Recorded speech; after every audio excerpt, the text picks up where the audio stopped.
Olá pessoal, eu sou o professor Rodrigo e hoje a gente vai para a última parte do nosso estudo de espelhos esféricos. Hoje a gente vai fazer um estudo analítico dos espelhos esféricos. Até agora, nós vimos que os espelhos esféricos eles produzem imagens que podem ser real ou virtual, invertida ou direita, maior ou menor que o objeto. E essas imagens elas vão variar, vão mudar de acordo com a posição do objeto com relação ao espelho. Então, dadas as posições e a altura do objeto real, com relação ao espelho esférico, a posição e a altura da imagem, elas podem variar. E a gente consegue determinar essa posição e essa altura da imagem de maneira analítica.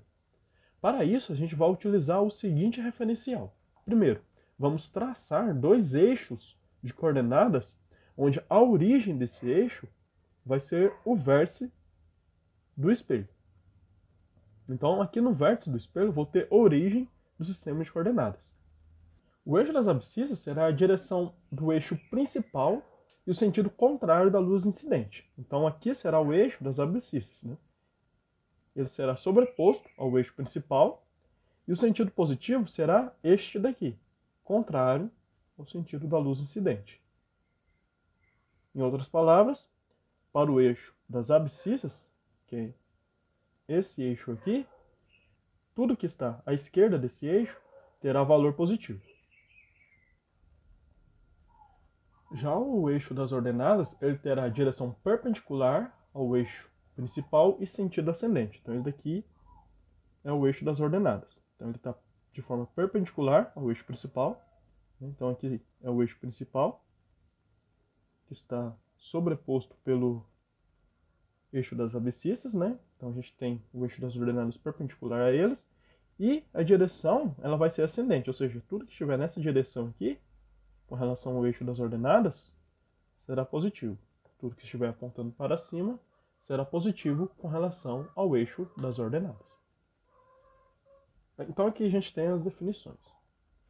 Essa definição de eixos de coordenadas e de sentido positivo, negativo, ela é importante porque a gente vai utilizar essas convenções de sinais para a gente poder localizar e determinar a posição do nosso objeto ou da nossa imagem. Isso vai depender do problema em questão. Então, no caso, quando a gente está falando de um objeto real, o que seria um objeto real? Real é tudo aquilo que está à frente do espelho. Então, se um objeto está aqui, nesta parte aqui, de frente para a parte espelhada, a gente vai dizer que esse objeto é um objeto real. De forma que se eu tiver um objeto posicionado nessa região,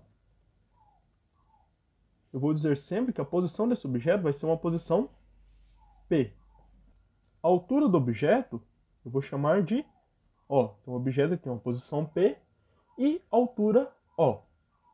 A imagem deste objeto, a imagem que será produzida por esse objeto, a gente vai poder calcular ela através de uma expressão que irei apresentar daqui a pouco. No entanto, a gente sabe, através dos raios notáveis, que a imagem desse objeto ela aparecerá nessa região aqui.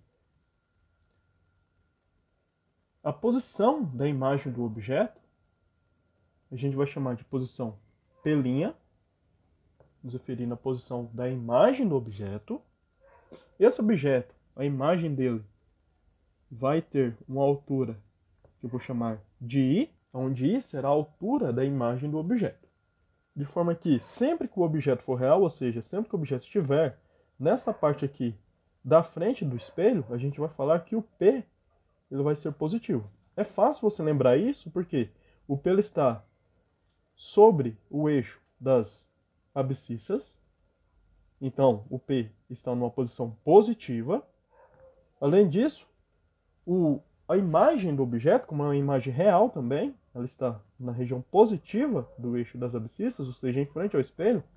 O valor de P' também vai ser um valor positivo, ou seja, um valor maior que zero. Além do mais, como o objeto ele tem uma orientação direita, ou seja, o objeto ele não está de ponta cabeça, o O ele vai ser maior que zero. É fácil a gente perceber isso porque note que essa parte aqui do objeto, a altura do objeto, ela está apontando para a parte positiva do eixo das ordenadas. Está apontando na direção do sentido positivo do eixo das ordenadas. Já para a imagem desse objeto, note que o I, a altura do objeto, a altura da imagem do objeto I, ela está apontando para a direção negativa do eixo das ordenadas. Sendo assim, o I aqui ele vai ser menor que zero. Então, toda vez que você tiver um objeto que tem a imagem dele invertida, você vai ter um I negativo. Então, agora imagine que a gente tem um objeto em frente a um espelho convexo. Mais uma vez, fazendo a conjugação da imagem desse objeto, a gente sabe que a gente vai ter algo mais ou menos assim. Então, meu objeto ele vai ter a posição dada pelo encontro desses raios. Aliás, a imagem do meu objeto, né? Vai ter a posição dada pelo encontro desses raios. Mais uma vez, o objeto ele vai estar na posição P e a imagem vai estar na posição P'. A imagem está aqui na posição P'. O objeto ele terá uma altura O e a imagem terá uma altura I. Já para esse caso aqui, note que, mais uma vez, o objeto ele é real, logo P ele é maior que zero, só que a imagem aqui ela é virtual. Por quê? Porque está sendo formada na parte de trás do espelho, por isso o P' ele vai ser menor que zero. Lembrando que o P e o P' vai ter o seu sinal de acordo com o eixo das abscissas. Uma vez que o P está aqui na parte positiva do eixo, ele tem valor positivo. E o P' está aqui na parte negativa, ou seja, à direita do zero. Lembrando que a gente definiu o sentido positivo como sendo apontando para a esquerda, ele vai ter um valor negativo. Observa agora que com relação ao eixo das ordenadas, que é esse daqui, a imagem, aliás, o objeto, ele tem um valor maior que zero, né? O O do objeto tem um valor maior que zero, a altura do objeto. E a altura da imagem também agora está apontando para cima. Agora é uma imagem direita, não é uma imagem invertida como nesse caso aqui. Se a imagem também está apontando para cima, o I é maior que zero. Então, só olhando para os valores de P e O e P' e I, a gente consegue dizer se o objeto é real ou virtual. Neste caso aqui, a gente tem os objetos reais. Então, objeto real. E a gente consegue dizer se a imagem é real ou virtual. Neste primeiro caso aqui, a gente vê que a imagem ela é real. E a gente também pode dizer se a imagem ela é direita ou invertida. E neste caso aqui ela vai ser invertida. Por que ela vai ser invertida? Porque o I ele é negativo. Já do lado de cá, como a gente vê que o P' é menor que zero, a gente diz que a imagem ela vai ser virtual. E o I ele vai ser positivo, por isso a minha imagem ela vai ser direita.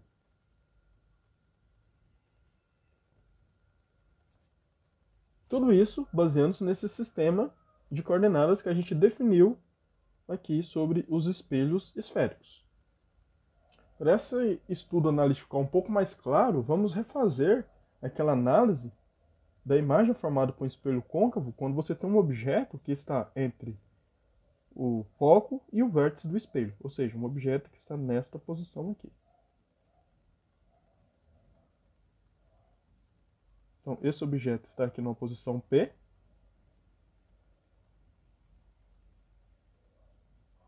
E ele tem uma altura O. Vamos conjugar a imagem desse objeto nesse espelho. Então, a gente lembra que a gente faz os raios notáveis. E como a gente já tinha visto anteriormente, essa imagem será uma imagem virtual que estará atrás do espelho e será maior que a imagem do objeto. Então aqui a gente tem a altura dessa imagem com a imagem que tem uma altura I, e essa imagem está na posição P'. Então através dessa análise aqui a gente vê que o P ele é positivo e que o O ele é positivo. Logo o objeto ele é um objeto direito e real. Já a imagem, ela possui um P negativo, portanto a imagem ela é virtual, e o I ele é positivo. Por isso a imagem ela é direita. Então a gente tem uma imagem virtual, porque o P ele é negativo, e como o I ele é positivo, a nossa imagem ela também é direita.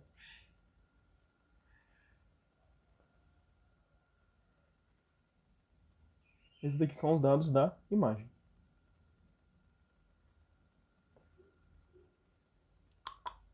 Isso já foi mencionado anteriormente, mas é sempre bom frisar que para os espelhos côncavos, a gente tem o centro de curvatura positivo e o foco também positivo. Onde essa distância aqui, do foco até o vértice, a gente vai chamar de distância focal, que também é um valor positivo. Já para os espelhos convexos, como a gente tem tanto o foco quanto o centro de curvatura na parte de trás do espelho, a gente diz que ambos, o centro de curvatura e o foco, são negativos, e por isso a gente diz que eles são virtuais. Mais uma vez, essa distância aqui vai ser a distância focal, que nesse caso agora vai ser uma distância negativa e, portanto, virtual. Então, para valores positivos, com relação ao eixo das abscissas, a gente diz que ela é real. E para valores negativos, ou seja, menores que zero, a gente diz que são virtuais. Então, tanto o centro de curvatura quanto o foco são virtuais para espelhos convexos e são reais, centro de curvatura e foco são reais, para os espelhos côncavos. Uma outra relação que a gente já viu anteriormente, já foi apresentada, mas é sempre bom relembrar, é que o foco ele sempre vai ser igual à distância do centro de curvatura até o vértice, essa distância aqui, eu vou chamar de CV, dividido por 2. Então, sempre o foco vai ser igual a essa distância aqui, dividido por 2. Essa distância aqui a gente viu que ela vai ser igual ao raio da esfera, da qual a gente tirou o espelho esférico. Então, por isso, o foco também pode ser escrito como sendo um raio dividido por 2. Logo, se você tiver a informação que o centro de curvatura de um espelho esférico está a 10 centímetros, por exemplo, do vértice, a gente sabe então que o valor desse raio aqui é 10 centímetros. Então, basta você substituir 10 aqui, e 10 dividido por 2 vai dar 5. Então, com isso você vai ver que o foco, né, a posição do foco aqui, essa distância aqui, ela vai ser de 5 centímetros. Então, reforçando mais uma vez, o foco ele vai ser igual a metade da distância do centro de curvatura até o vértice.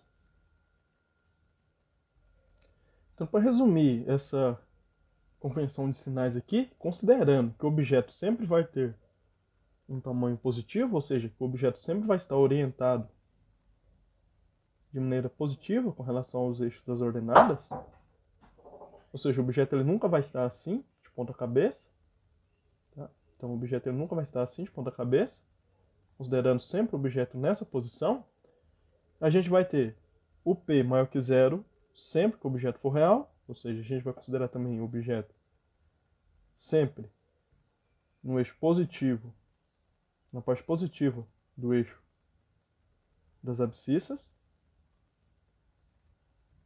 Então a gente vai considerar sempre o objeto nessa região aqui. A gente nunca vai considerar o objeto de cá. Então sempre que o P for maior que zero, a gente vai ter um objeto real.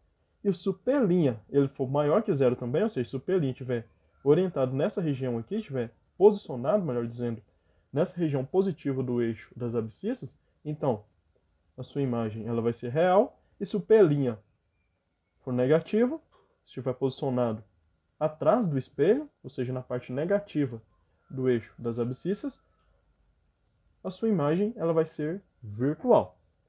Se o I for maior que zero, a sua imagem vai ser direita, porque o I e o P vão ter a mesma orientação, ou seja, você não vai inverter o objeto. Então, se o objeto que tem a altura O, esse O for positivo, o I também sendo positivo, note que os dois estão orientados para cima. Então, por isso a gente diz que a imagem ela vai ser direita. No entanto, se o i for negativo, nós que agora a gente tem esse daqui orientado para cima e esse daqui orientado para baixo, por isso a imagem ela vai ser invertida. Então isso é só um resumo dessas convenções de sinais. É recomendável que você reveja esses passos, leia, se possível, sobre isso e reflita um pouco para você gravar, memorizar e entender essa convenção de sinais. Bom, depois que a gente viu todas essas convenções de sinais, a gente tem uma equação, que chama a equação dos pontos conjugados, através da qual você consegue relacionar a distância do foco de um espelho esférico com a posição do objeto e a posição da imagem produzida por esse objeto. Onde aqui a gente tem a distância do foco, no caso essa distância vai ser essa distância aqui do ponto focal até o vértice, esse daqui é o meu F, isso para um espelho côncavo, no espelho convexo é o mesmo. Aqui vai ser a posição do objeto, então por exemplo, se eu colocar o meu objeto aqui, eu vou ter uma posição P, ela vai ser colocada aqui, então aqui é a posição do objeto. E aqui vai ser a posição da imagem. Esse P' é a posição da imagem. Onde, por exemplo, se a imagem for produzida aqui, ela vai ter um valor P' e a gente vai substituir aqui na equação. Então, através dessa equação dos pontos conjugados, conseguimos relacionar todas essas grandezas e obter uma dependente da outra. Vamos resolver esse exemplo aqui para a gente poder entender um pouco mais sobre como que a equação dos pontos conjugados pode ser aplicada. Então, o exemplo diz que no anteparo, a 30 cm de um espelho esférico, forma-se a imagem nítida de um objeto real, situado a 10 cm do espelho. Determine, letra A, a natureza do espelho, e letra B, a distância focal e o raio de curvatura do espelho. Então, a primeira coisa que a gente tem que fazer é, vamos escolher os dados. Então, está falando que o anteparo ele está a 30 cm do espelho esférico. E está falando que neste anteparo está sendo formada a imagem, né, de um espelho esférico. Então, está aqui que nesse anteparo a 30 cm forma a imagem. Então, vamos usar um eixo aqui, que é o eixo das abscissas. A gente sabe que esse eixo ele está sobre o eixo principal do espelho. E aqui eu vou marcar como sendo o eixo das ordenadas e como sendo a posição 0 e, consequentemente, o vértice do meu espelho.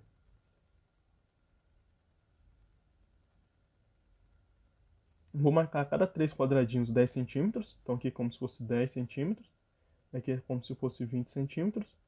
E aqui então seria 30 centímetros, onde está o meu anteparo para a formação da imagem. Então aqui tem o meu anteparo.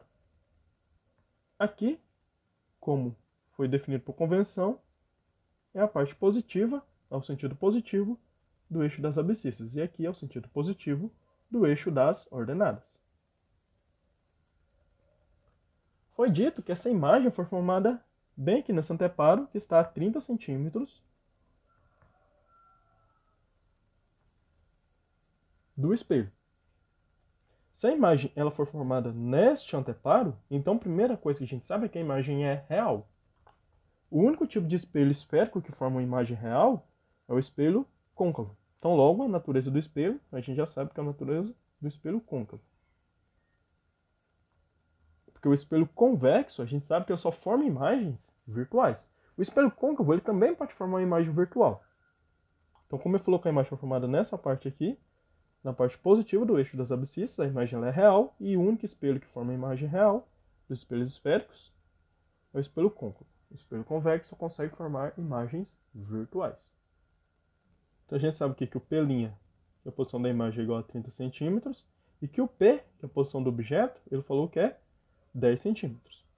Então meu objeto, ele está aqui, como aqui seria 10 centímetros, o objeto ele está aqui a 10 centímetros do espelho. Então aqui seria a posição P e essa distância é de 10 centímetros. Ele quer saber qual é a distância focal e o raio de curvatura do espelho.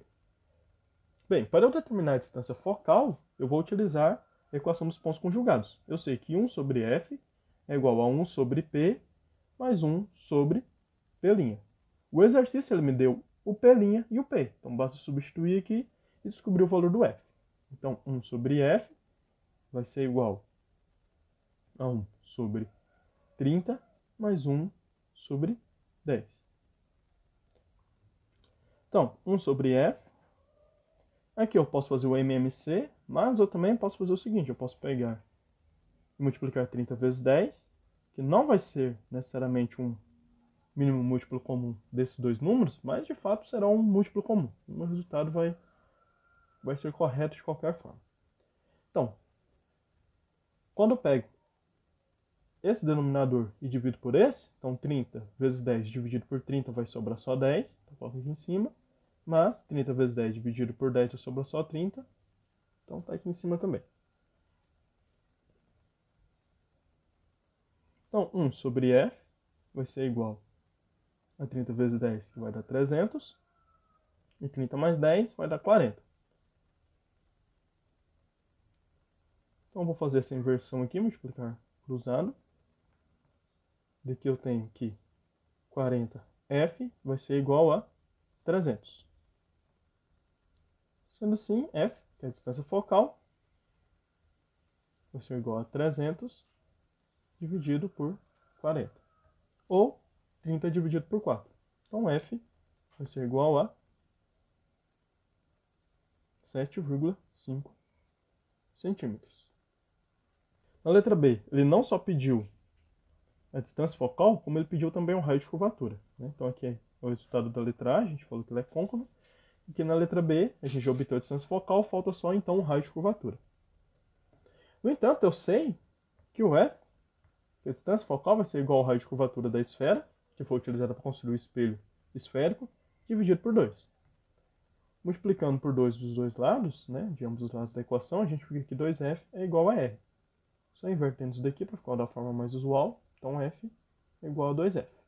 F é 7,5, substituindo aqui, R então vai ser igual a 2 vezes 7,5.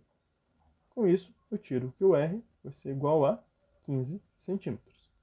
Então, o raio de curvatura da esfera que foi utilizada para construir o espelho é, portanto, o valor de 15 centímetros, aliás.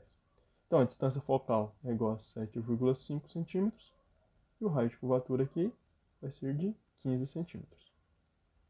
Até agora, nos nossos estudos de espelhos esféricos, a gente viu que conforme você move o objeto para frente ou para trás, a sua imagem ela também vai se mover. E ela não vai só apenas se mover, como ela vai ter uma variação no seu tamanho.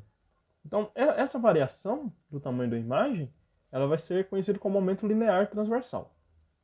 Aonde a gente vai poder calcular esse aumento com a seguinte expressão. O aumento vai ser igual a imagem sobre a altura do objeto, a altura da imagem sobre a altura do objeto. Então aqui a gente vai ver o quanto a imagem aumentou com relação à altura do objeto. Aqui a gente tem a altura da imagem e aqui embaixo a gente tem a altura do objeto.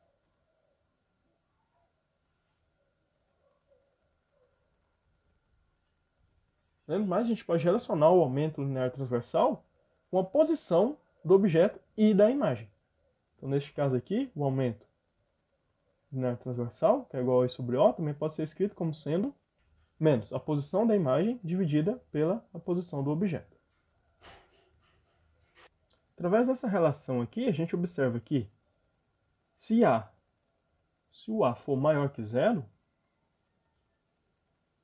isso quer dizer que tanto I quanto O têm o mesmo sinal. Sendo assim, a gente pode dizer que I e O têm o mesmo sinal. E, portanto, a imagem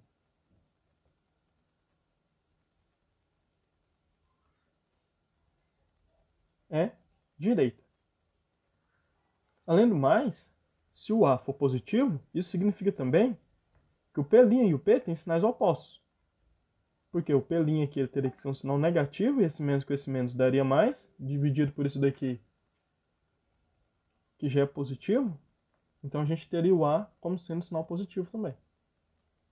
Sendo assim, a gente deduz que se o P ele é sempre positivo, o P' nesse caso ele vai ser negativo, Por isso a gente vai ter uma imagem virtual. Agora, se o A ele tem um sinal que é negativo, então a gente sabe que o I e o O têm sinais opostos, então o I e o O eles vão ter sinais opostos, logo a imagem ela terá que ser invertida. E P' e P também terão sinais agora iguais, né? Então agora P e P' terão sinais iguais. Com isso a imagem será real. Para finalizarmos esse vídeo, vamos resolver mais um exemplo que relaciona todos os conceitos vistos anteriormente. Então o exemplo diz o seguinte: um observador, estando a 20 centímetros de distância de um espelho, vê sua imagem direita e ampliada 3 vezes. Determine o tipo de espelho e a distância focal. Bem, então ele está falando que o observador ele está a 20 centímetros de distância de um espelho. Então a gente sabe que a posição do observador, que é o P, vai ser igual a 20 centímetros. Ele diz ainda que o observador vê sua imagem direita e ampliada 3 vezes. O que isso quer dizer? Se a imagem está ampliada 3 vezes, então o A, que é o aumento linear da imagem, vai ser igual a 3. Se a imagem é direita, isso quer dizer que o I vai ser positivo, maior que zero. A letra E está pedindo para a gente determinar o tipo de espelho. A gente sabe que o único espelho esférico que consegue ampliar a sua imagem e deixar uma imagem direita é o espelho côncavo. Então, um espelho côncavo, quando você tem aqui um objeto, suponha que aqui seja o foco, e você tem um objeto aqui que está entre o foco e o vértice, a gente viu que a sua imagem, né, a imagem do objeto, aqui é a imagem do objeto, ela vai ser ampliada com relação ao tamanho do objeto. Com isso, a gente vê que o espelho aqui é um espelho côncavo, pois é o único espelho que consegue ampliar uma imagem. E mesmo assim deixar essa imagem direita. Para a letra B, primeiro a gente vai utilizar a equação do aumento linear para determinarmos o valor de P', porque a gente já tem o valor de P. Depois que a gente determinar o valor de P', a gente vai substituir na equação dos pontos conjugados para determinarmos a distância focal. Então, primeiro trabalhando com essa equação aqui, a gente sabe que o A é igual a 3, então a gente substitui, igual a menos P', que eu quero descobrir, e a gente sabe que o P é igual a 20. Então a gente substitui aqui. Então, multiplicando aqui cruzado, eu tenho que menos P' é igual a 60. Logo, P' é igual a menos 60 centímetros. Substituindo agora esses valores nessa expressão aqui,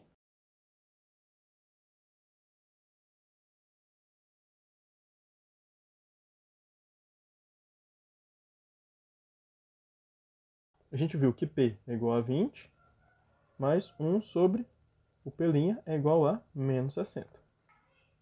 Então, sobre F, multiplicando o denominador, 60 vezes 20 vai dar menos 1.200. Menos 1.200 dividido por 20 vai dar menos 60. Mais menos 1.200 dividido por menos 60 vai dar 20.